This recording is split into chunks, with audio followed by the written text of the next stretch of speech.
Halo teman-teman, kenalin nama gue Ken. Dan kali ini kita bakal ngobrol lumayan panjang soal satu skill lagi yang menurut gue tuh penting banget di zaman sekarang, yang dimana semua informasi serba cepat. Dan gue pengen ngebahas tentang gimana caranya biar kita tetap bisa mikir kritis di tengah banjirnya informasi yang datang tuh dari mana-mana. Nah, pernah nggak sih teman-teman lagi nge-scroll TikTok atau mungkin Instagram atau YouTube Shorts, terus nemu berita atau data apapun itu yang sumbernya nggak jelas, penulisnya nggak jelas, dan gue yakin hampir semua orang pasti pernah ngalamin itu. Dan masalahnya, kadang kita langsung percaya begitu aja. Padahal ya, informasi di zaman sekarang tuh datang dari segala penjuru. Lu nge-scroll 5 detik aja, lu udah bisa dapat banyak banget teori konspirasi, data ekonomi yang entah valid atau enggak, sampai ke tips kesehatan yang sumbernya nggak jelas. Dan otak kita emang terbiasa dan paling gampang ke-trigger sama hal-hal yang dramatis. Pasti bawahnya kita langsung entah mungkin kaget atau emosional, padahal sebenarnya belum tentu benar ya teman-teman. Nah, kalau misalnya kita telan mentah-mentah, itu bisa gawat banget teman-teman. Kita bisa ikut nyebarin informasi yang salah, kita bisa bikin orang lain panik, atau bahkan kita bisa menyarankan orang lain buat mengambil keputusan yang salah cuman gara-gara cerita yang nggak jelas asal-usulnya. Makanya penting banget buat punya yang namanya critical thinking, alias berpikir kritis. Sebenarnya simple banget. Mikir kritis tuh kayak kita ngasih jeda untuk otak kita tuh untuk mencerna suatu hal, untuk percaya terhadap suatu hal. Kita nanya dulu, ini benar nggak sih? Siapa yang ngomong? Kok bisa begitu? Menurut Richard Powell dan Linda Elder, berpikir kritis itu proses aktif buat menganalisis, memeriksa, mengevaluasi informasi supaya kita nggak gampang kena bias atau kesimpulan yang nggak benar.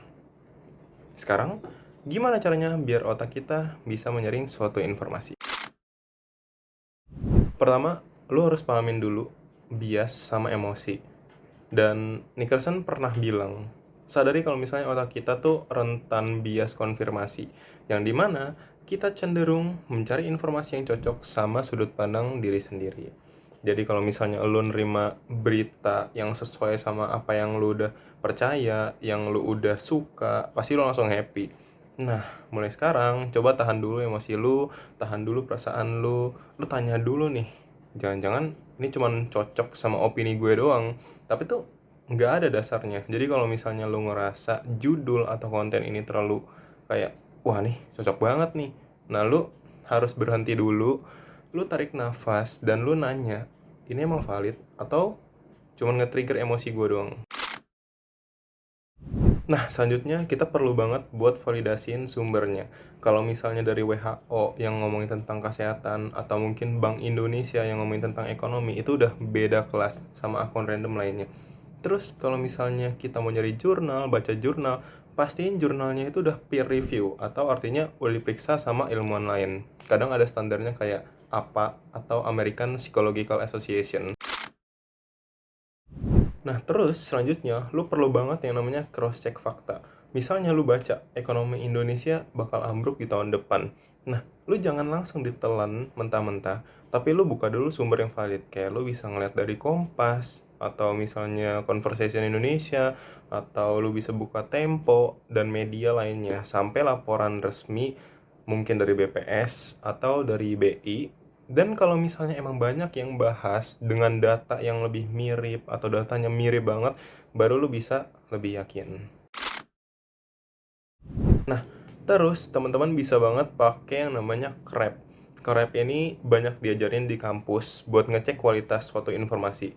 CREP itu singkatan dari C-nya untuk currency atau kapan terbitnya, R-nya itu relevance, nyambung nggak sih sama topiknya, A-nya itu untuk authority, siapa nih yang ngomong, A-nya lagi buat akurasi, ada datanya nggak nih.